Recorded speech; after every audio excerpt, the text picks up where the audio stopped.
Hello and welcome to or welcome back to Colonial Outcasts, the anti-imperialist podcast that your uncle would call you a dirty leftist, terrorist, revolutionary without a cause, flag-burning, no-good rapscallion for listening to. And he would really hate this episode, like really hate it, because it would make him feel very uncomfortable, then confused, then angry, because anger is always a secondary or dishonest emotion that covers up things we would rather not be feeling. Yes, today we are going to be talking about the new Trump administration and the driving force behind all of their policies.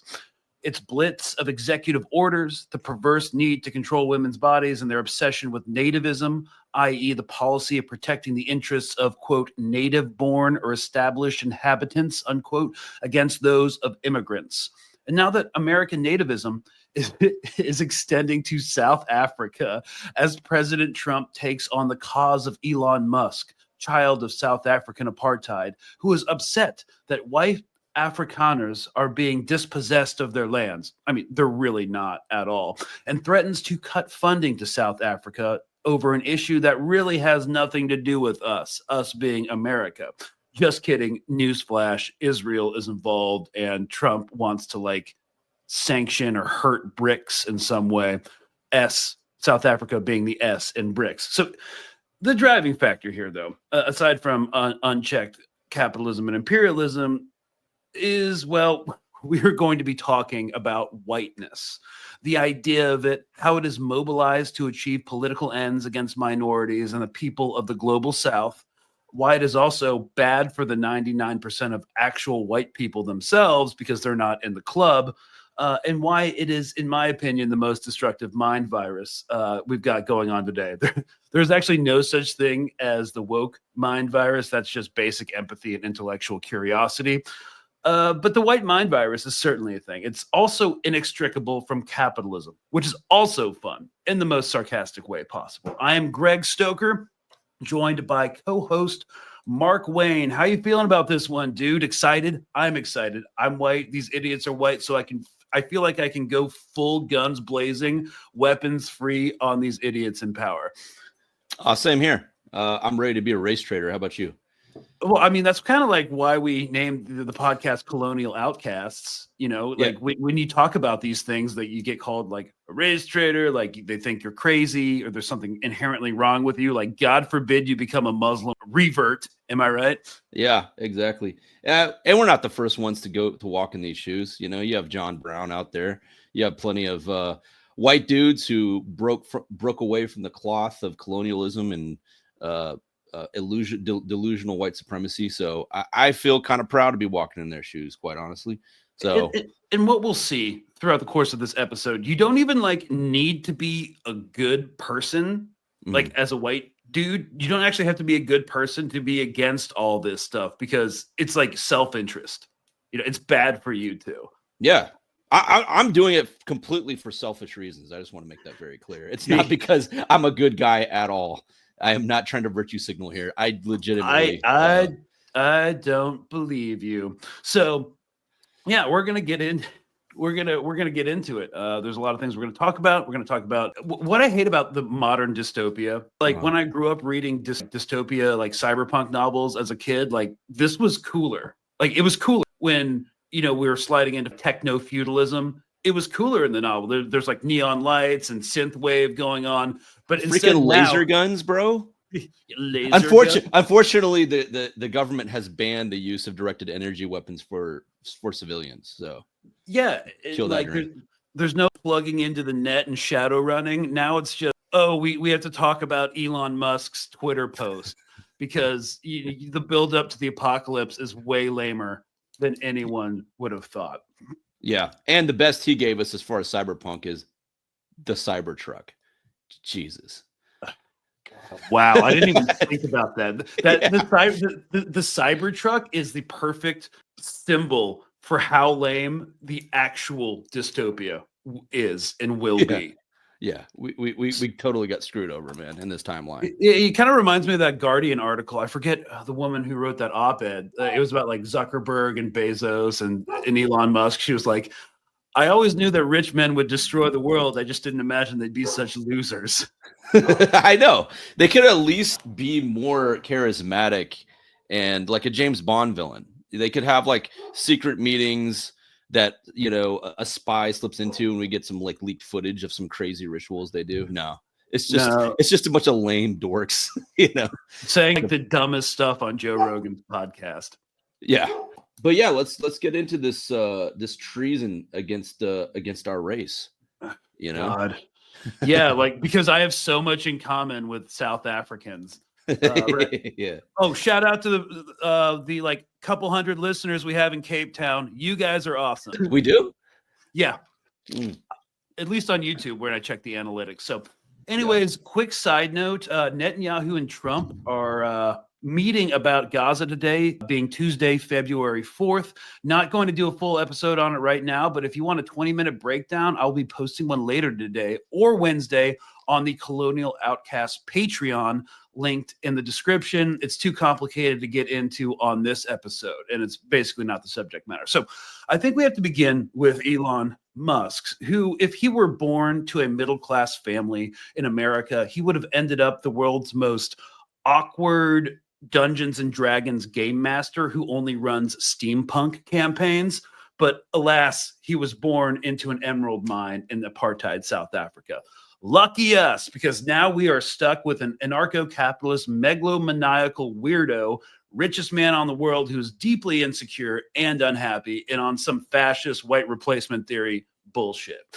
Some related news stories to Whiteness. These news items set the stage for the broader discussion. So just strap in, y'all, for another couple minutes while I talk at you. Over the weekend, he and President Trump seemed to be in lockstep when Elon's 20-something-year-old tech bros from the Department of Government Efficiency, Doge or Doge or douche or whatever the department, however you pronounce it, got into the USAID's SCIF, Sensitive Compartmented Information Facility. And apparently they were like plugging hard drives into it. New reporting's coming out in order to evaluate the organization. I already talked about that story last night on Mint Press News. Suffice to say that USAID, the United States Agency for International Development, is an independent agency of the United States government that is primarily responsible for administering civilian foreign aid and developmental assistance. Just kidding. That was the Wikipedia definition. It's also only a half-truth.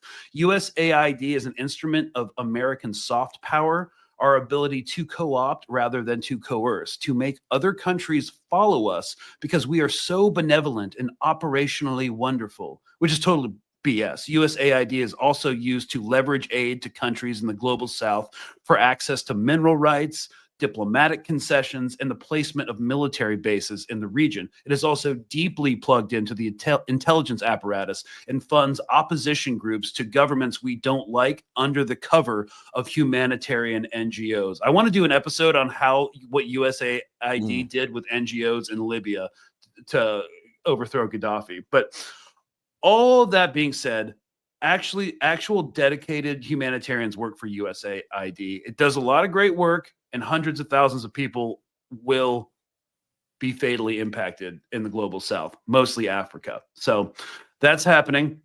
Also in the imperial core, ICE is going rabid with deportations, which has sparked no small amount of protests across the country, with thousands of Mexicans and Latin Americans and associated allies flooding the streets and blasting Por mi Mexico pretty tight. Now, we just need to develop cross-movement intersectionality. The bottom line is that immigrants will remain in peril so long as the capitalist class remains in power, and both Democrats and Republicans remain committed to the plunder of the global south. This de-develops economies, destabilizes countries, and drives those from the periphery to the metropole, i.e. America, the same country that destabilized their own for economic and material security. This is all part of the vicious cycle of racialized capitalism, which I've always thought was a mostly redundant term because like the two are pretty much inextricable, and a foundational part of this idea of whiteness. This whole thing is pretty stupid. We're going to talk later about how there's up to like, I don't know, the mid 1600s, there was no like sense of whiteness. Like the whole thing's pretty stupid. The British Anglo-Saxon side of the Stoker family looks down on the distant Irish Bram Stoker side of the family, and a cousin married this Polish dude or something, and those people. Like I grew up hearing like the worst like slurs against like people of Polish descent, like growing up in a WASP family. Like can't even screw in a goddamn light bulb. Look, there's not really a unifying thing. Different languages, different cultures, musical and poetic forms, back in the day, different gods. And we all talk shit about each other. Like the French get a lot of heat. Uh, and there's only this unifying idea of whiteness and Western civilization when it exists in contrast to the global South and people of color. It's pretty dumb seeing that our ancestors pretty much only killed each other with notable exceptions, such as like one successful crusade, the First Crusade. And by the Fourth Crusade, we couldn't even make it to Lebanon, so we just sacked Constantinople, those Greek bastards. It's all pretty dumb. What do you think? Yeah, I think that whiteness it's kind of like a desperate attempt to kind of collect as many people among the peasant class to enforce the capitalist, agenda, and to kind of like build a hegemony around, the corporatism that has taken over the world. If you can convince the majority of population that they are under threat, and they're under threat because that they're white, then you can create a paranoid society that kind of plays along with this hegemony in all the tactics involved, including like securing the border, arresting immigrants, seeing nations like Iran as an existential threat to our democracy and such. I do think that narrative is falling apart amongst white Americans as they're kind of. I do. Look at everything that's happening in MAGA world, bro. It is, but MAGA world. How are we viewing MAGA world? What lens are we seeing that through? Are we seeing it through like Twitter? Are we seeing it through Fox News? Are we seeing it through Newsmax? The window that we're peering at the Trump world through is so tainted. I'm seeing it through moves that the current administration is making that is popular amongst the base. And of course, Donald Trump, just like last presidency, has record lows for an incoming president. The three most unpopular presidents coming into them was Donald Trump 1.0, Donald Trump 2.0, and Reagan. But still, like the policies are still being enacted in the arm of the state, ICE, the National Guard, now active duty soldiers are enforcing it. That's where I'm getting it.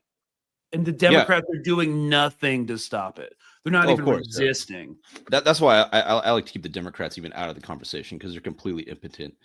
I mean, they're just a side note, But as far as like you said, the key word, policies that are being passed by Trump that appear to be popular. How do you know they're popular amongst his base?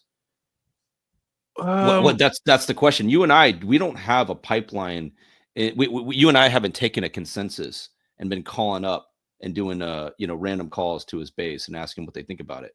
And it's honestly impossible to know what they think. You could go on Elon Musk's Twitter page and go in the comment section, and that's the only way you can kind of get a somewhat of a finger on the pulse, because you'll see comments from obvious MAGA dudes saying, "Whoa, this is really disturbing what you guys are trying to do." So I don't know. I think you're apologizing for him too much, personally. No, I'm saying that we don't know what they're thinking. I do. I'm in touch with a number of MAGA vet influencers. So that's where I'm getting my pulse. Keyword is influencers. Have you talked to a MAGA non-influencer average Joe? Not in a minute. Okay. But no. And look, I don't want to get bogged down on this point, though. No. I'm not faulting you. I'm not trying to like hone in on this one point alone. What I'm saying is that eventually there is going to be a disconnect and a disaffectiveness that happens with his base and Trump's actions currently. It's just a matter of time. So, maybe they'll either do that or go full fash. I think the American people and the Democrats will go full fash. Okay. So we can come back and debate this later in the episode, and why I think that, and why I appreciate your optimism. Like we need revolutionary optimism. We do. It's not optimism. I'm just conversations I'm having with people lately that I'm kind of like, huh. By the way, this weekend I plan on sitting down with some Trump supporters. I'm actually going to sit down with them and start asking them questions. I'm going to be all right. Well, look, see if they'll be recorded. Do some journalist stuff. So, anyways, moving on. So you have been following I assume you've been following the South Africa Twitter drama. And for the audience, the common theme is it's really stupid. So Elon Musk posted some stuff about, I guess he's been doing this for a while. So on the 31st of July, 2023, Musk tweeted apropos of nothing, quote, "They are openly pushing for a genocide of white people in South Africa. Cyril Ramaphosa, the president of South Africa, why do you say nothing?" And then flash forward 2 years, he's posting about Boer farmers essentially being displaced, and Trump, because Trump is backing whatever Elon Musk does, or President Elon Musk, or Vice President Elon Musk. Trump tweeted on Truth Social, he truthed on Truth Social, quote, "South Africa is confiscating land and treating certain classes of people very badly. It's a bad situation that the radical left media doesn't want so much as mention. A massive human rights violation, at a minimum, is happening for all to see. The United States won't stand for it. We will act. Also, I will be cutting off all future funding to South Africa until a full investigation of the situation has been completed, exclamation point." And here's him on the tarmac about to get onto Air Force One yesterday. Truth Social, you said that you were going to cut aid from South Africa. Will you plan to cut aid across other African nations, and why South Africa? No, it's only South Africa. Terrible things are happening in South Africa. The leadership is doing some terrible things, horrible things. So that's under investigation right now. We'll make a determination. And until such time as we find out what South Africa is doing, they're taking away land, they're confiscating land, and actually they're doing things that are perhaps far worse than that. Okay. Yeah, and here is Cyril Ramaphosa's response that I believe that most Americans would agree with. Again, the president of South Africa, for those President of South Africa, Cyril Ramaphosa. As per usual, we're waiting for Mark's internet to freaking load. Wow, dude. How do you must do? South Africa is our land. South Africa belongs to all the people who live here in South Africa. It does not belong to Donald Trump. He can keep his America. And Ene is even worse. He's even worse. When I meet him, I will tell him. I'll say, you, Donald Trump, you are even worse because your forebears came to America. They found the indigenous Americans. They wiped them out. They killed nearly all of them. Rene, we are living as a nation, and black and white, we are going to find solutions for our land question. So Donald Trump must leave us alone. He must leave us alone, Maori. When we were facing apartheid, when we were facing oppression, he was not here. He did not fight side by side with us.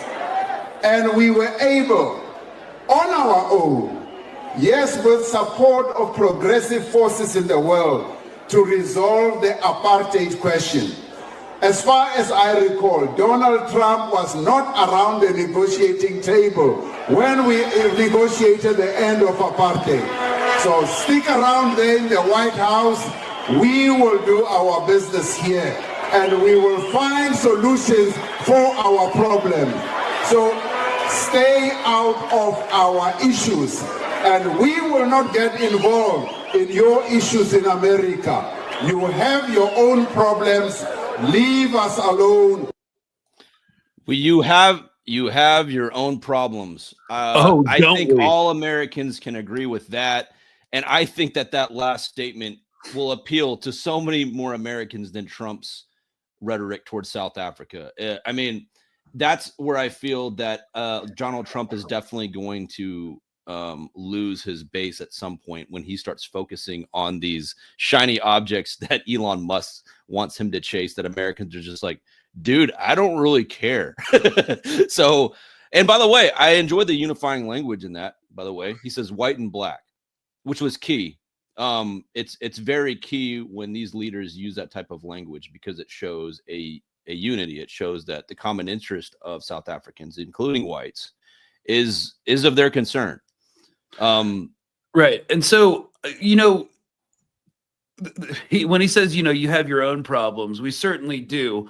But like Trump likes to do this like flashy flexing. Everybody has to remember he is a successful reality TV star. And that's kind of how he runs his presidency. I've never seen him any other way. That's why I've never understood the whole hype around the dude. I've always seen him as a reality TV star. Never changed my mind about that. So a lot of people are wondering, like, what does any of this have to do with Americans? Usually, you know, Trump supporters want to be are anti-globalist. They want to be have an isolationist bent, but apparently, like, they're now getting, at least Trump and Elon are trying to mobilize consent and support for a trade war, cutting funding to South Africa, a traditional ally, a big one of the biggest allies in Africa on the continent for America. Because of what? Because they're white and we're white. And, you know, what? I mean, there are legitimate political issues behind this. And before we go into whiteness, I just want to point out, like, what's actually going on here behind the scenes, politically, geopolitically, but that Trump and Elon Musk would never actually say to their people. They'll just be like, whiteness, boom, get on board. So South Africa is being targeted by Trump and Musk for three reasons. One, it is actively trying to decolonize by expropriation of stolen land, wealth from its former white ruling class, which Musk is a part of, and sets an uncomfortable precedent for what they imagine could happen in America. Now, if you look at what's actually going on with the land expropriation laws, it's really not anything to freak out about. Yeah. Can you go into details about that, about why it's being overblown? We definitely will, but I'm just going to get these 3 points. So it's actively decolonizing and sets an uncomfortable precedent for what they imagine could happen in America, right? The white ruling class, both Republicans and Democrats, and the corporate backers that they have. So that's item one. Item two is to punish them for holding Israel accountable for genocide. South Africa started the ICJ case for accusing Israel of state-sponsored genocide. No one was happy about that. Trump is in deep with the Israel lobby, anything to discredit the current South African government and say that they're persecuting white people and, by extension, white adjacent people, i.e. Jewish Zionists, is part of the equation.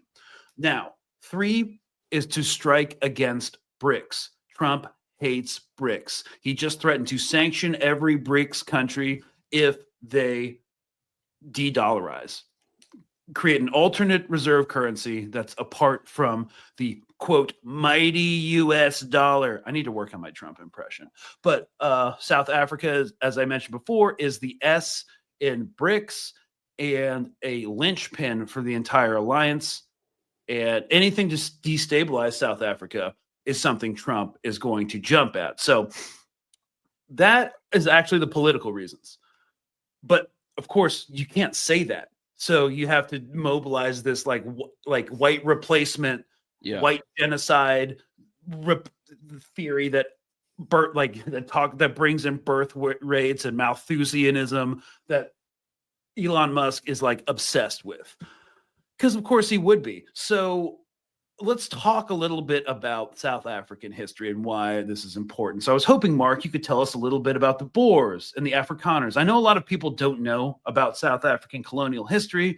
And according to Elon Musk, because I'm Anglo-Saxon and Nordic. I'm supposed to care about the plight of land-owning, socially awkward descendants of Dutchmen in a colony half a world away because we're both white or something. So, like, I don't know. Let's take 5 minutes and talk about it. Yeah, as you said, you and I are both from the Dutch. I come from Pennsylvania Dutch. You come from just what, like the... Wait, did you say I'm Dutch? Ew. You're not? I thought you're from Dutch background. No, Anglo-Saxon, dude. Oh, sorry. England. I thought you had... Oh, sorry. Yeah. Yeah, well, Old same English. here. Anglo-Saxon Beowulf. Dutch. What do you got? I got some Celtic. I got some Dutch. I got some Anglo-Saxon in me. You know, all a very diverse assortment of whiteness. Okay, yeah. So go ahead. Sorry. So to understand the history of South Africa and what has kind of transpired recently, we have to go back to the Boer Wars. So the Boer Wars around 1880 to 1881 and 1899 to 1902. It marked a struggle between the Boer settler independence and British imperial expansionism. In the First Boer War, the Boers used guerrilla tactics to successfully resist British annexation. Now, the Boers were Dutch settlers, essentially. However, in the Second Boer War, the British responded with a scorched earth campaign and concentration camps, ultimately forcing the Boers to surrender in 1902. Their republics were absorbed into the British-controlled Union of South Africa in 1910. Though politically defeated, the Boers, now called Akfriaaners, focused on nationalism and by 1948 established apartheid, a system of racial segregation that maintained white minority rule for nearly 5 decades. Apartheid collapsed in 1994, but Afrikaner nationalism and Boer identity still persist in modern South Africa. Some far-right groups like the Afrikaner, you would know how to pronounce this better than I do, Weerstandsbeweging, AWB. Okay, we're just, I don't do German or anything related to that. My grandmother tried to teach me, but I was not about it. Ah, damn. They advocate so that the AWB, which is essentially what Elon Musk is parading. This is when he did his little Sig Heil on stage. What that was actually you mean the Roman salute? The Roman salute, sorry. Which deserves a Roman face massage. Oh yeah, which or throwing his heart out to the crowd, however you want to call it. That was actually an invocation to this movement, the AWB they advocate for the return of white separatism while others embrace their heritage through cultural movements. The Boers' legacy is one of settler colonialism, white supremacy, and resistance to British imperialism, shaping South Africa's history of racial conflict and power struggles. Now, so what was interesting about this conflict in the Boer Wars between the British is that the Boers, and kind of like digging in the history of this and analyzing it, I've realized that if the Boers really wanted to defeat the British, all they had to do was unite with the indigenous Africans. That's all they had to do, and they would have kicked the British's ass. But because they were so hell-bent on their form of supremacy and believing that the Africans were subhuman and belonged as slaves, the British were able to co-opt the indigenous Africans by not putting them as slaves, kind of more like absorbing them into the empire and making them, giving them a little bit of a stake in the game and turning them and including them in their army, which was smart on the British part. Yeah, and honestly, they mastered that in India during the British Raj by having sepoy detachments. Yeah, so I mean, it's just because the empire does not enforce slavery doesn't mean that their inclusion of indigenous peoples in their army is good either. But it's a smart tactic, and I'm just saying that the Boers, like they had really good guerrilla tactics. They were very expert at marksmanship. They were rugged, but they just could not get over their supremacy over Black people. They could have aligned themselves with the Zulu kingdom, for example. They could have created an alliance, and they could have completely lived in harmony and repelled any British invasion. I'm thoroughly convinced of that in reading about the strategic ins and outs of that conflict. But they just could not get over this supremacy. Sounds familiar, doesn't it? Here in the United States, we are being oppressed by a very large and powerful machine known as capitalism in the form of corporate feudalism. We could repel its power if, again, we unite and stop these very artificial racial lines that we have drawn in the sand throughout the past, few hundred years. So again, that's the lesson to be learned from the Boer Wars. The Boers They could have won against the British, and they could have lived in harmony with the indigenous if they would have embraced the idea that people of a different skin color are actually equal to you in their humanity. So that's my lesson that I took from that. But so there's a lot of lessons out of that. But now when it comes to Elon Musk, there's just like Trump brings up, the idea of making America great again based on a time period where there was segregation and minorities were considered subhuman and white people were considered superior. He's invoking these romantic thoughts of an age where we were all of us white people were so empowered, which is based on a falsity because we were essentially most were poor as fuck. Exactly. But the invocation is very powerful with disaffected white people who are in economic hardships at the moment. So possibly the idea of their skin color being some form of credit and being some form of an economic power is that Trump appeals to them in that avenue, and it's effective. Sometimes it's just a matter of, I think it is losing its ground though. That's where I'm at. Well, the thing is, like, what is MAGA? What was the Nazi Party? What was fascist Italy? It all involved these movements of kind of like a race-based, culture-based idea of national rejuvenation. And that's kind of like some South Africans, some problematic South Africans like Elon Musk wants to see in his native country. I use the term native loosely, but and I think one of the reasons why he's popped off about, and of course it's, as I said, there's a lot of geopolitical reasons for trying to isolate South Africa and discredit the current president. And, again, Israel, they don't want it to set a precedent for it to happen here, and, BRICS. But it's kind of like threatening because it threatens his idea of a national race-based national rejuvenation movement. And so when the South African president, Ramaphosa, recently signs a controversial law that extends the state's ability to expropriate land, which in some cases without providing compensation, which seems scary, but the law, which was signed by a democratically elected government and is motivated by a desire to address severe injustices imposed on Black people by past regimes, is not what Trump and Musk are making it out to be. They're kind of lying about what this law is in order to push a propaganda point. So we already heard the president speak. The Democratic Alliance in South Africa, a more centrist and white-led party in South Africa, has opposed this law and has argued it needs to be amended. But nevertheless, the party strongly objected to Trump's recent move and said in a statement released Monday, that being yesterday, that it, quote, is not true that the act allows land to be seized by the state arbitrarily, unquote. It added that a funding cut could have devastating consequences for vulnerable South Africans, explaining that the country is slated to receive over $400 million this year for HIV/AIDS treatment and support. More from the statement, quote, it would be a tragedy if this funding were terminated because of a misunderstanding of the facts, unquote, the party stressed. So more broadly, land reform is a response to the staggering inequality that still plagues South Africa. As of 2018, nearly 2/3 of Black South Africans lived in poverty. That's of 20 the last time I guess a census was taken, which was 2018. Things haven't changed for the better, compared to just 1% of white South Africans. And this is coming from a New York Times fact sheet.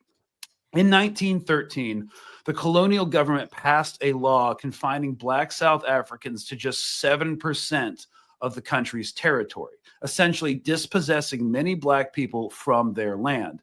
Although the Black population would make slight gains in land ownership in subsequent decades, that uneven distribution remains largely in place. Since the end of apartheid in 1994, the government has made efforts to redistribute some land to Black people, but white South Africans, who comprise about 7% of the population, continue to dominate land ownership. White-owned farms occupy about half of South Africa's surface area. So Trump and Musk did not need to say who was allegedly taking whose land. They're far-right followers who have fixated on the prospect of, quote, white genocide in South Africa for years, knew the two billionaires were evoking the specter of a race war in which black citizens steal the land of their compatriots. Like, the people who seem most excited by Trump and Musk's recent defense of South African whites appear to be like far-right ex-users known for posting about race and and the JQ, an anti-Semitic abbreviation for the Jewish question. And look, all of this is just a morass of dumbassery and hate. But what is really going on here is, again, the three things I talked about, the three political purposes. But they're still using this idea of whiteness to play cover for it, to be sensationalized. And it's just insane. It's a power move that, some Americans are now supporting, because they have to, save their white compatriots in South Africa from being ethnically cleansed or whatever. That's not what the law says at all. Yeah. I guess I am wondering, how many people are still falling for it. It does seem like a lot, and taken in, it's a huge stretch for Americans to try and care about that. I mean, that's what I'm curious about, is how much are Americans going to connect with his passion about South Africa all of a sudden? I don't see it happening. I mean, I don't see the investment that Americans could emotionally feel, even if they're, say, racist whites in the South. I don't see them really. I mean, in this economy where, obviously grocery prices are going to be going way up because of tariffs. And by the way, the tariffs that Trump is trying to place that's only going to make BRICS even stronger. I hope people know that. So if he's worried about BRICS, tariffs is a great way to throw gasoline on the fire for BRICS being accelerated. Also, coming in, sending Marco Rubio, the Secretary of State, to Panama to be like, we're going to screw you if you allow Chinese influence in anywhere near the Panama Canal. And you need to let your contract with the BRI, the Belt and Road Initiative, China's global infrastructure plan, expire. So yeah, in the short term, Panama back down. They'll be like, okay, we'll do that. But now we fucking hate you. And we're going to work behind the scenes to get closer to China. And oh yeah, we just shut down all foreign aid globally. Guess who's now going to pick up the slack and increase their soft power globally? China. It's all just so absurd. And I guess in the context of everything else that's going on, this South Africa thing is stupid. It's going to blow over. It's like a 3-day news story, but I wanted to focus in on it because in the context of all the other policies they're doing, the war on DEI, which is just another culture war that was, it started with, what did it start with? BLM. And then it went to woke. And then it went to critical race theory, and now we're at DEI. It's all dog whistling for we only want white stuff and everyone else can go F themselves. Also, it completely distracts from the economic disaster that's forming in the United States. That's the biggest function of DEI and woke. And I have I kind of have a hot take on DEI. My opinion is DEI. No, it's not what you think. Jesus Christ. Jesus, chill. God, well, you said hot take in the same sentence as DEI. So okay, so my theory on DEI, it was definitely designed as a culture war, as a shiny object in the culture war. It's we're big multinational corporations who engage in ravaging the global South with weapons manufacturing and energy deals. It's their way of saying, hey guys, yeah, we're going to be plundering all of Central Africa, but the people who work at our company, we have a lot of Asians and we have a lot of gay people who work in the upper corporate echelons, and we're going paperless. So DEI is a way of, in my opinion, kind of soothing the conscience of liberals who want to feel that they're at least having living in an environment of equity and inclusion while they're ravaging the global South and committing genocide. Yeah. So, okay. What it also does, it creates an argument amongst the you know, amongst the Bible Belt, like, oh, this is we're just focusing on diversity instead of meritocracy, you know. So it's created this freaking storm of controversy. Meanwhile, the global South is getting ravaged by the companies that embrace DEI, and it gets the Bible Belt, you know, arguing about anything but our economic situation. So that's my hot take on DEI. I have no problem with the idea of diversity, equity, and inclusion. It's the idea that it's used to soothe the consciousness of Americans within the corporate structure. There you go. You know what? Okay, that's fair. That's fair, because I remember like early last year in 2004, as like Boeing creates the Joint Direct Attack Munitions, the guidance systems on the bombs that are being dropped in Gaza. But they're going paperless. Yeah, no. It was different than that. They were doing this public panel that got disrupted by pro-Palestine, anti-war activists. Mm-hmm. And the panel, like, this woman was saying, Boeing is the most, you know, diverse LGBTQ plus accepting company like on the planet. And I'm just like, okay. So yeah, I don't want to get too deep down that rabbit hole, but fine. That's actually not a hot take. That's actually a take that a lot of people will absolutely agree with. But the DEI culture war, this idea of meritocracy, when people in the current administration say meritocracy, it's a dog whistle for only white. Mm-hmm. Yeah, and if it's like only white men who got there because they're white and because their dads know, you know, dads of the other officials, it's not a meritocracy. That's like a mediocrity. That's like no salt, no spices. Yeah. So, but as you were saying earlier, I've just got one more fucking thing.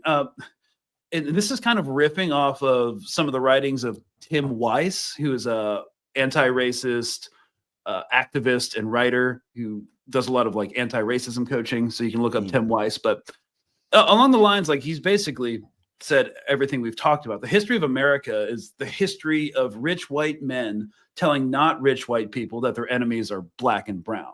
It starts in the colonies, what would become the United States. And let's remember, during the colonial period, like mid 1600s, when the colonial period started, you know, the conquistadors were doing a lot of dirty work in South America, and, you know, we were doing our own stuff here. There was no such thing as like white people. Europeans didn't call themselves white. We didn't call ourselves like that. We were all one. And also, as I mentioned, we weren't all members of one big happy family. If you studied the history of Europe, again, as I mentioned, we mostly blood and gore. It's literally just wars. It's just French killing Spanish, Spanish killing English, Dutch killing English. It's just you had Northern Italians not even recognizing that Southern Italians were Italians and just killing them. So there was no team called white. It wasn't a race thing. But all of a sudden, in the mid 1600s, this conception starts to get born. And why was it suddenly necessary to call something the white race?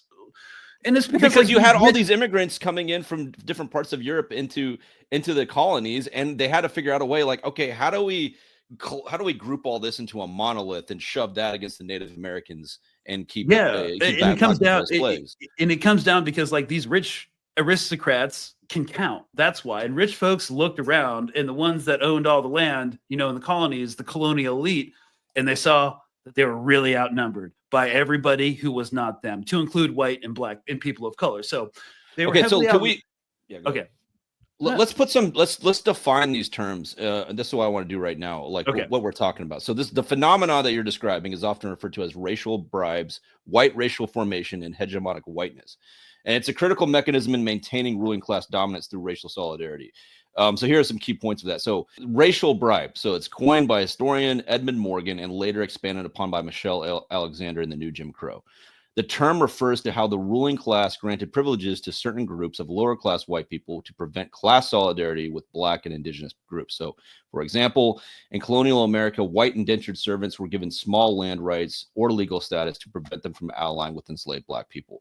Then you have white racial formation. It's a sociological concept from Michael Omi and Howard Winant, where whiteness is not a fixed racial identity, but a constructed and evolving political category shaped to serve power structures. So, for example, Irish, Italians, and Jews in America were historically not considered fully white, but were later incorporated into whiteness to reinforce racial hierarchies. So then we got hegemonic whiteness. It's derived from Antonio Gramsci's concept of hegemony. This refers to the ruling class shaping white identity to maintain social order and preventing multiracial alliances. So an example, the Southern strategy, where political leaders appeal to white racial identity to shift working class whites away from class-based solidarity with Black Americans. And then you have racial monolithism, the forging of a singular white identity that erases ethnic distinctions, Irish, German, Italian, etc., to create a unified racial bloc. So it's now we saw examples where that fell apart. And what was the response by the U.S. government? Extreme violence. The Blair Mountain Revolt, which happened in the coal mines of West Virginia, where you had Black and white and immigrants of all parts of the world who were coal miners being abused by the corporations that ran their camps. And they're basically kind of like work concentration camps. They got fed up and they took up arms. They killed their slave masters essentially and tried to take over West Virginia. Of course, the U.S. government not only tried to keep a lid on this happening from that ideology and that class solidarity spreading to the rest of the country, they sent in thousands of U.S. soldiers and federal agents to squash the rebellion. And it was also one of the first examples of firebombing from the sky, using airplanes to actually firebomb U.S. citizens. So it was essentially like today's version of drone strikes, just to squash this growing fire that was about to turn into a forest fire of class solidarity. So that's why you probably never have heard of the Blair Mountain Revolt. I encourage you guys to read that. And there's a book called, I forgot what it's called, Thunder on the Mountain, I believe, which is about the Blair Mountain Revolt. So these instances in history, in U.S. history, where there was class solidarity, multiracial class solidarity, we need to spend an extra amount of effort in researching that and exploring it and platforming it so that white people in the Deep South today can finally wake up to the fact that this is possible. And it was once a very badass thing to do, is unite with, the different demographics within the United States for class solidarity. Yeah. It's badass. And just to back up, and I love academic terms as much as the next guy, but to kind of lay it out in more simplistic terms about like what happened with all of that, it's like, first of all, like, so ultimately the rich people find out, and this happens all the time. It's still happening. They find out that we got to figure a way to split these folks apart from one another, or they're going to rise up and take our stuff. The bourgeois are gonna, they want their stuff, because after a while, these black folks, going back to the colonial era, who were enslaved Africans, and these quote unquote white folks who were poor Europeans, are going to figure out that they're all getting played by these rich people. So ultimately, the rich figure out that they got to come up with some way to get somebody in that group on their team. The easiest thing is to get poor Europeans, right? Because at least they look like you. They sort of share some of the customs and the culture. I mean, they'll never be accepted in your social circle or economic circle. So all of a sudden they create this thing called whiteness. And this is a reductive history, right? And they say, now you're a part of the club. Now we're going to let you testify in court, enter into contracts, vote, because this is coming like right off the heels of feudalism, right? At least if you're a man, you can vote, own a little bit of property, and we're going to get rid of indentured servitude. No more of that, because you are white. You are too good for that. And we're going to take the white men, now called white men, and put them on slave patrol in the Caribbean and the Carolinas to keep the slaves in line, give them a horse, give them a gun and a badge, and make them feel big, powerful, and important. They're still poor. They still don't have shit. They don't pay the slave patrol well. They don't pay the sharecroppers in the South and the plantation overseers in the South well. They just exploited them, used them as a buffer between the elite. I don't want to call them white elite because it's not a thing. The elite and the other poor folks, particularly poor folks of color. And pretty soon, the rebellions that occasionally happened were where black and white got together. the Blair Mountain, the Blair Mountain that Mark just talked about, to overthrow the elite, those stopped because the divide and conquer had begun to work. They got to keep they have to keep these black people in line. You've got to keep these Mexicans in line. You got to keep these people, these refugee, these undocumented workers from South America in line. And so that divide and conquer gets initiated in the colonies. Rich white men telling not rich white people that their enemies are black and brown and immigrants. And here we are. It's like the more shit changes, literally the more it stays the same. Yeah. Well, since you went on a fucking long ass monologue, I get mine. Okay. Jesus Christ. You're not going to get all the monologues, bro. Yeah. Well, this is a monologue laden episode. So we might go a little over time. So send the monologue. Let's do it. So I wrote this for a group. I won't go into why I wrote this, but I think it's very important what we're talking about, and it happens to align with this exact subject. So I wrote a review, somewhat of my thoughts on the book, Revolutionary Suicide by Huey P. Newton, which I encourage everybody to read. Oh shit! Okay, so there goes my book. Okay, 1 second. If you're just listening later, to audio, guys. A lot of good books that just fell. So Huey P. Newton, you got to get this. If you're just I can't listening even see a to reaction to that. Was that on? Did I get that on camera? Yeah, but you didn't have your headphones plugged in, so it was annoying as shit because I was trying to talk and narrate to the audience that you weren't trying to warn me that my books were falling down? If you're listening to the audio, he just totally destroyed his bookshelf, and he's showing us a book that he's very excited about. Yeah, it's called Revolutionary Suicide by Huey P. Newton. It's one of the best books I've ever read. It changed my life. So I wrote somewhat of a review on it, and this is an excerpt from that. So this is about empire and in regards to slavery and the dynamics of how slavery worked, from the top all the way down. So empire, let me try this again. Empire preys on the lonely, the desperate, the insecure, the broken, and the vulnerable. It knows how to use these sad realities for so many people to its advantage by ascribing eager humans desperate to escape from their own personal hell a false sense of authority in the world. This authority, however, is not real authority, but rather loaned authority from a sociopathic master who plans on giving true freedom to neither the slave at the lowest conditions within society or to the low-level supervisor over the slaves. So in the days of the antebellum slavery, the pursuit of capitalist corporate profits had to be delegated, much like the Fortune 100 today has to delegate its quarterly goals for the fiscal year to their abusive managers, or the managerial class, as I call it. So the plantation owner hired overseers who were paid pennies compared to the revenue the owner took in. Of course, that was fine for the overseers because they didn't value their own humanity enough to pursue more in life than overseeing kidnapped men and women for a pathetic income. They were willing to devalue themselves because they knew they could try to fill the hole in their soul with the pleasure of torturing and abusing other human beings. The overseers, in turn, would play on the brokenness within their slave victims and would offer a sense of false power and favoritism to a select few slaves in order to exploit their desire to experience relief from dehumanization and torment as a means to aid him in meeting his employer's production goals. These desperate slaves, manipulated with their own internal and external suffering, were the slave drivers who had to bear the load of being seen as subhuman by their overseers and also a tormentor in the eyes of their own. This is beyond evil from the deepest crevices of hell, and yet it has continually remained as a foundation stone for society today, only branded with a different paid job. So we see these dynamics in the antebellum slavery today. But instead of it being branded as overseers and slave drivers, what we have is the corporate executive class, the managerial class, and then below that, the techno-feudalists and your supervisors. So the managerial class is a vital part of empire.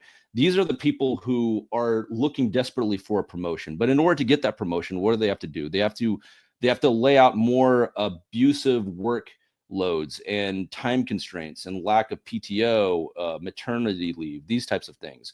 Their job is to be the slave masters for the working class at the very bottom, but they're given this sense of authority, so they think they have a stake in the game of the success of the corporate elites, but they really don't, because at the end of the day, the middle class is going to disappear, and they are part of that middle class, whether or not they believe that they're going to work their way up in the corporate ladder. So it's an illusion that a lot of people are buying, and it's it's sad that we haven't seen past our suffering we're so desperate for relief that we think that maybe we can buy ourselves a stake in this game, but it's a fool's errand. Yeah, 100% agree.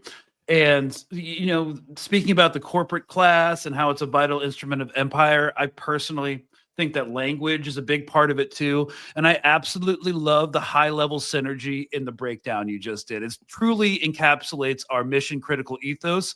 I'd like to piggyback off this and take a deep dive into how we can further streamline our bandwidth to ensure seamless cross-functional alignment. Hell yeah. I love that. I was like, where the fuck did that come from? Yeah. So anyways, I think like we should just kind of also end on talking about like one more point, you know. Two more, but go ahead. Two more. Okay, fine. Two more. But And a you're video. you're getting played. Like, like all these white people who are like, you know, fucking DEI, fucking wokeism, critical race theory, BLM. You're getting played by people who are making money off of you and are making your life harder and harder and harder. So one way to envision whiteness as a concept that was helpful for me on my own political journey, like it's a socio-political system, which means essentially it's a framework by which we analyze the interplay between social structures and political processes within a community or nation. It encompasses like social factors like class, gender, ethnicity, and political factors like governance, laws, and power dynamics. When we talk about whiteness, we're talking about the interplay between all these things. You know, whiteness has a certain thing about it. Like, if you look at all of these like white nationalist movements, you know, it does take into account issues like class. Under fascism, the class divide gets exponentially worse. Gender, there's a reinforcement of like traditional gender roles, and those get worked into law, and there's this interplay. So that's why we call it like a socio-political system. And now we know that whiteness is an ever expanding and contracting concept. And as liberalism fails and we are descending into fascism, we are in a contracting phase. And whiteness is centered around the financial and the war powers in a lot of senses. And this is the nexus of its power. This power is failing slowly, probably faster than I expected. Like, this is not, I don't think white supremacy is going to win in the end. But as a friend of the show, Professor Butch Ware says, you'll never go broke betting on white supremacy. However, it's not doing so well, I don't think. You know, what many working class white people are about to find out over the next few years is that they don't have access to the financial or the war power. You don't have a seat at the table, and you cannot exert power over your own destiny. You are not the captain of your soul. So having grown up amongst white supremacist elites, there is no class solidarity between white people. You're either in the club or you're not. And 99% of the people are not.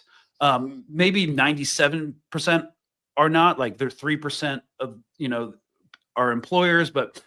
And for and what we're seeing right now, people are like wondering about like, what's up with like, you know, Latinos for Trump. You know, we saw that during the campaign trail. And as I said, it's a expanding and contracting concept. And for like white passing people, at some times, like Latinos, Central Asians, North Africans, you know, there are times where it's acceptable to be that.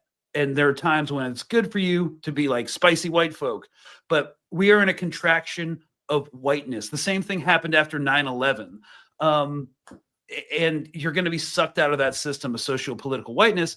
And so are a lot of actual white people. Now there's going to be like different distinctions going forward, as you know, which happened it happened in Nazi Germany, where, you know, oh, you're Slavic. Oh, you're not Aryan. Oh, you know, we look similar, but nope, you're a second-class citizen. So yeah. In the worst phase of contraction in terms of whiteness is the complete, there is no in between. There is only white, black, and indigenous. There, you know, when I was growing up, in a public middle school in Texas, they were still teaching the one drop rule in public school. So the one What drop, is that? Oh, the one drop rule was a legal principle of racial classification that was prominent in the 20th century United States. It asserted that any person with even one ancestor of African ancestry, one drop of, quote, black blood, is considered black. It's an example of hypodescent, the automatic assignment of children of a mixed union between different socioeconomic or ethnic groups to the group with the lower status, regardless of proportion to the ancestry in different groups. So when fascism comes and it's here, you're either white or you're not. But it didn't come out of nowhere. You know, capitalism led to imperialism, which led to colonialism, which led to racialization, as we talked about. Oh, we need to separate all these white and brown black people so they don't come for the elites.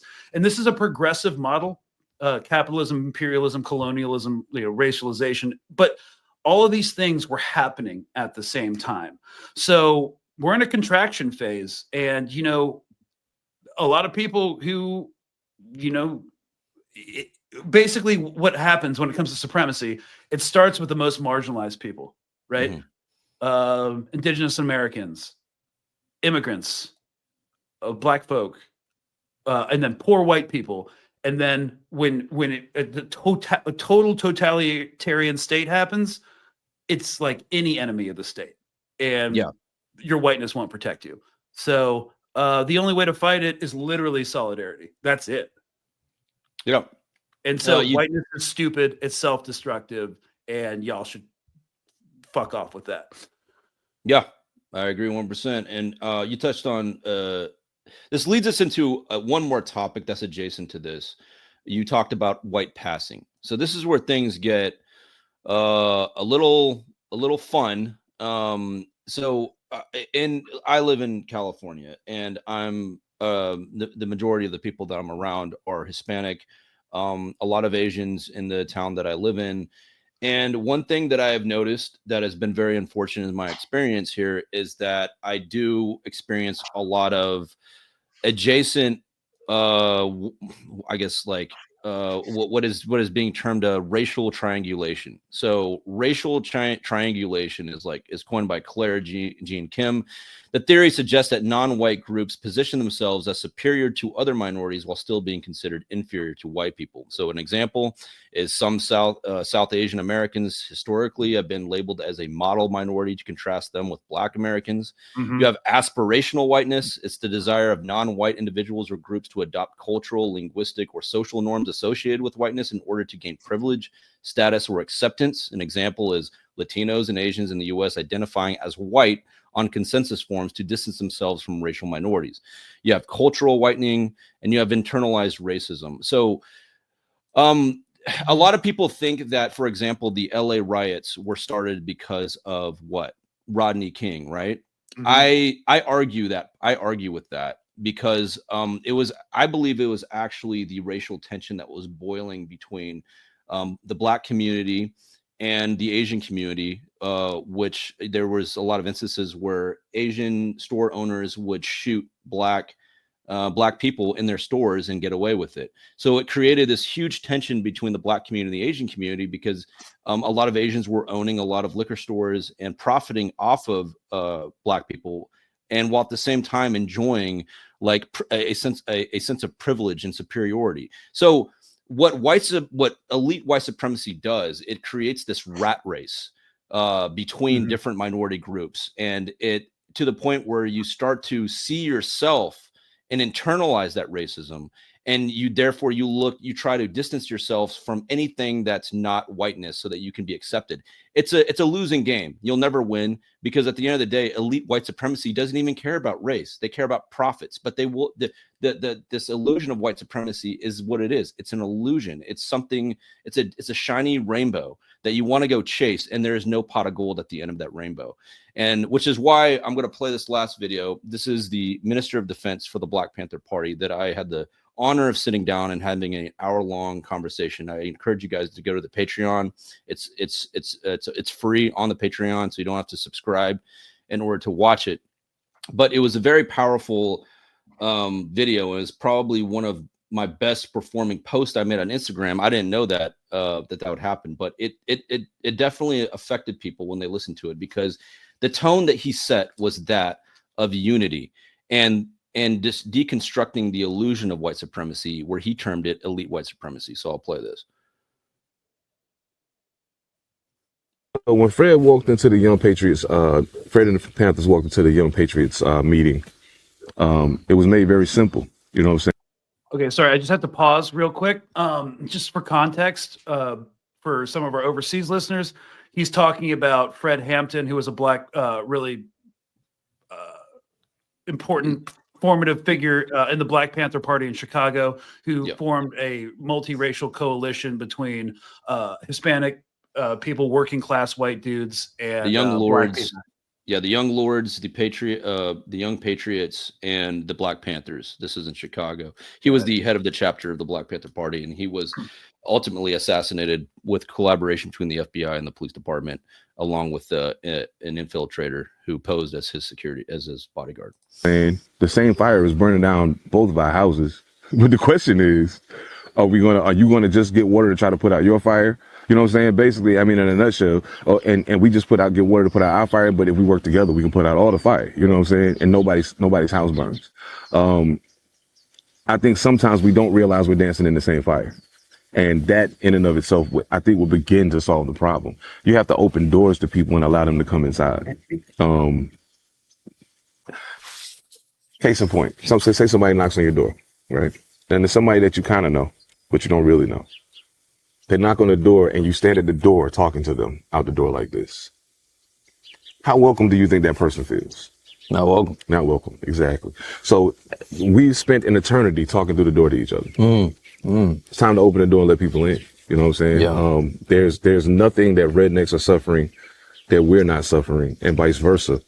The only thing that makes it different on the side of quote unquote BIPOC or minority communities is the racism aspect of it. Yeah. That's the only thing that makes it different. Other than that, they can't use that on the rednecks. You know what I'm saying? They use it in a different way. Like you said, the field marketing is how they use it on them. Yeah. Oh man, watch the black people. Oh, watch the Asians. Oh, watch the Puerto Ricans. Watch the Mexicans too. You gotta watch all of them.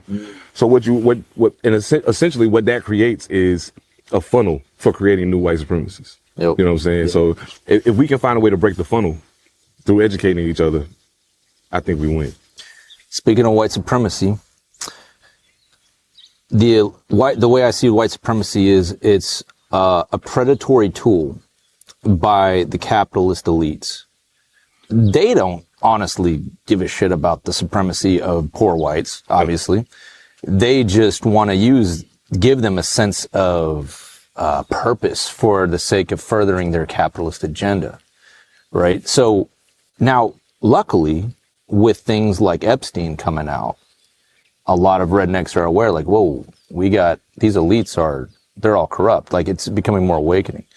That common ground, how do you see that common ground playing out between black people and rednecks when it comes to the elites, the elite class?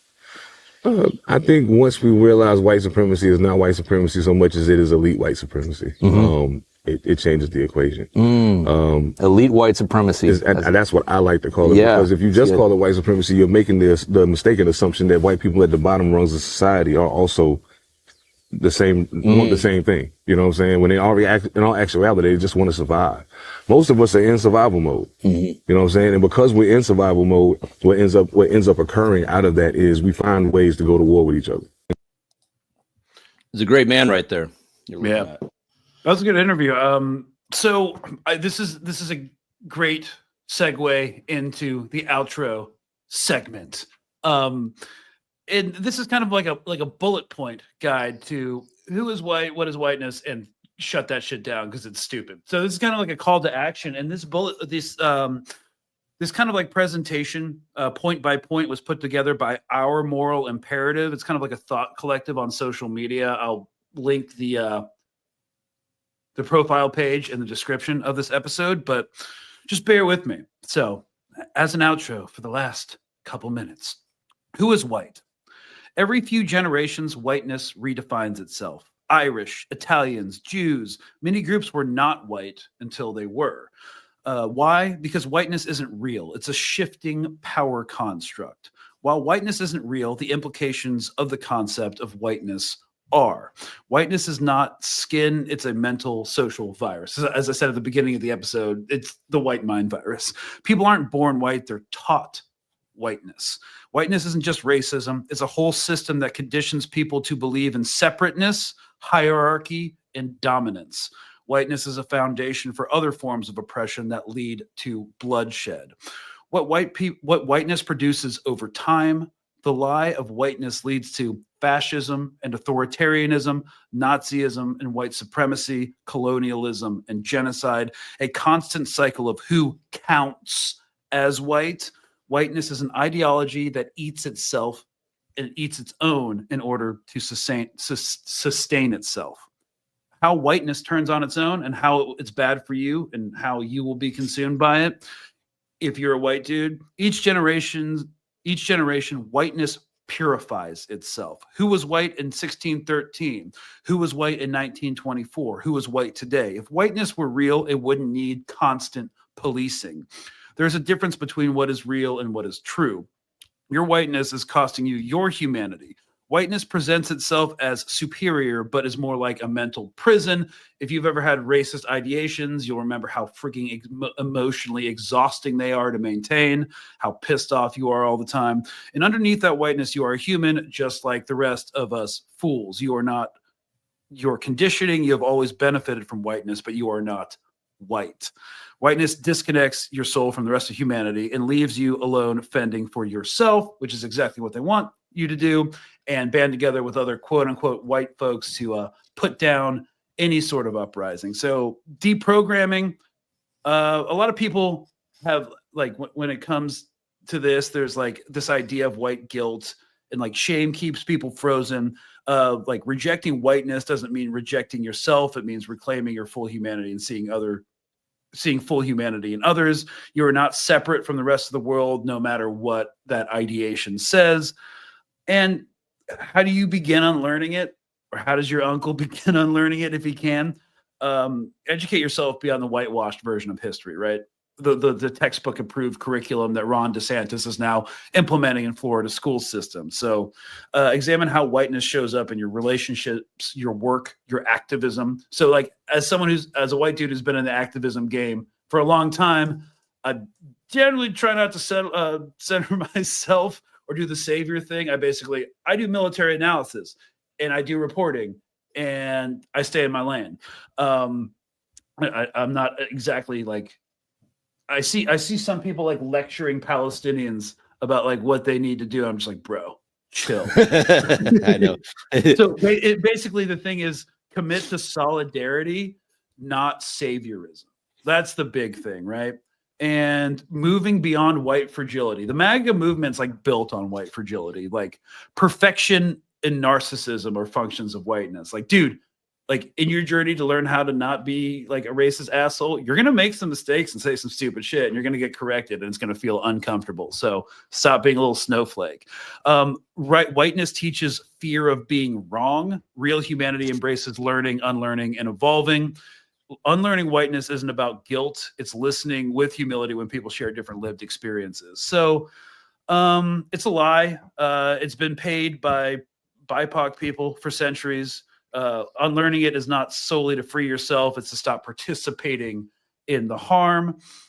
And yeah, so I mean, just it's fucking baseline. It's bad for you and your life will be better without it and you'll be less pissed off all the time. Okay. It's a construct and it's stupid. And you're going to get left and you're not invited to the table. As the Black Panther leader said, you know, it's elite white supremacy. There's no, you're not elite. You're not. Yeah, you'll never join the club. And that's the key phrase is like, ask yourself, do you have more in common with the Mexican and the black person who lives down the street? Or do you have more in common with the CEOs on the NASDAQ and the S&P 500? Ask yourself that question. And if the question is that you really do identify yourself as having more in common with the S&P and the NASDAQ, I would suggest you go out and meditate and understand that you are not. I need you to look at your bank account, look at your assets that you own, look at the clubs that you go to. You are not invited to the party. you know, and no, go ahead. Sorry.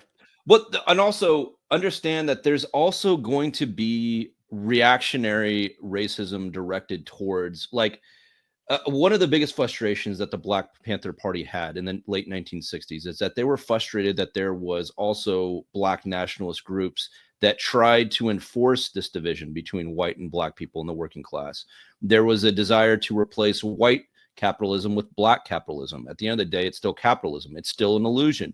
But ironically, those same organizations that were pushing Black nationalism and Black capitalism, guess what? Guess who they got infiltrated by? They wound up getting infiltrated by the FBI and by the LAPD, and they were used to assassinate members of the Black Panther Party, who actually was successful at disempowering the LAPD and the law enforcement structure. They were actually working for the people. So understand that there's also dangers where white people can get this idea that, oh, I'm the enemy because look at that Black nationalist group or that other nationalist groups that's talking shit about white people and saying that all white people are evil. Understand that these are tactics. Tactics of division come from all sides. The federal government will infiltrate and co-opt minority empowerment groups as well to try to create bitterness within white people and getting them to feel like a white guilt or feeling that just because they're born with white skin that they are the enemy.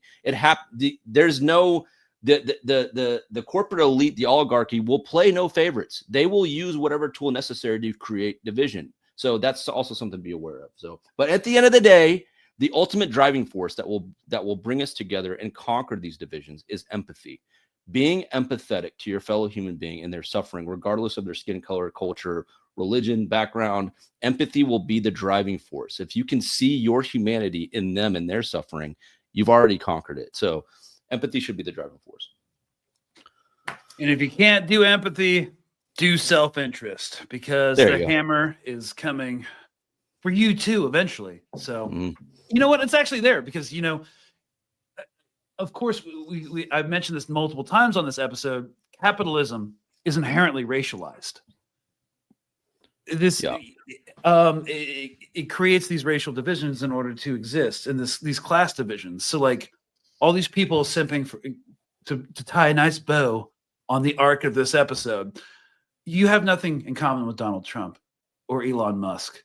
You are not a capitalist. You are a worker and a consumer in false solidarity with billionaires who don't give a fuck if you're white or you're Black.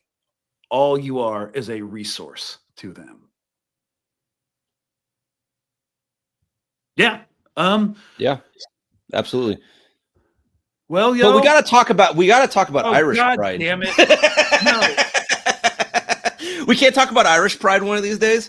Yeah, if you want to take pride in your heritage, dig into your family history. If you're Irish, listen. The Stokers don't talk about the Irish side. Okay. Oh yeah, it's coming, baby. It's a stain on your honor. Just more stupid shit.